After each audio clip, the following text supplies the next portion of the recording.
Autre candidat dans le tourbillon de la campagne, Adamou Dam-Dioya. Ce nom rappelle l'époque de la terreur, disons plutôt la rigueur. Oui, combien de parents s'en vantent encore? J'ai le BEPC de Dam-Dioya.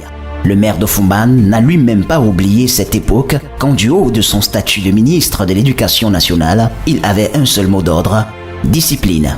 Il promet aujourd'hui que si finalement les Camerounais jettent leur dévolu sur lui, il commencera par certains points saillants du secteur éducatif. Organisation des états généraux de l'éducation nationale et application immédiate des résolutions consciensuelles. Révision du statut de l'enseignant, scolarisation obligatoire sans distinction du genre et la gratuité effective de l'enseignement dans le secteur public. Enseignement de la lutte contre le travail et l'exploitation des enfants, effectivité du bilinguisme et enseignement des langues nationales. Le candidat de l'UDC a poussé son premier cri sur terre le 8 mai 1942. Vous l'avez deviné, il est âgé de 76 ans. On dit de lui qu'il était superbe talentueux à l'école, que ce soit à Foumban ou même en Konsamba. Pour preuve, c'est au lycée général Leclerc qu'il a fini son cursus secondaire. Bye bye le Cameroun, nous voici en France. Oui, lui aussi. Adamou Dam-Dioya ne perd rien de sa rigueur, c'est un asset qui sait d'où il vient.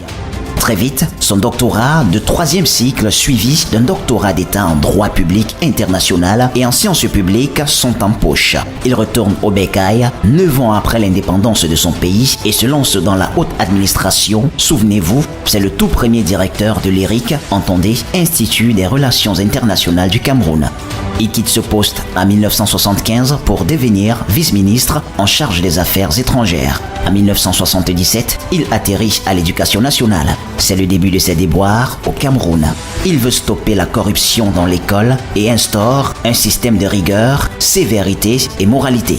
Les classes bourgeoises obtiennent son licenciement en 1980. Il se retrouve à la présidence de la République en charge de l'inspection générale de l'État et des réformes administratives.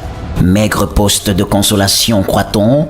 Le zèle de l'homme le pousse à annoncer de grandes réformes au pays. Pris de peur et sous le coup de la pression, Ahidjo le renvoie de son gouvernement en 1982. À ce jour, il nourrit le rêve d'un Cameroun qui ne devra émerger qu'en décrivant un type précis d'homme.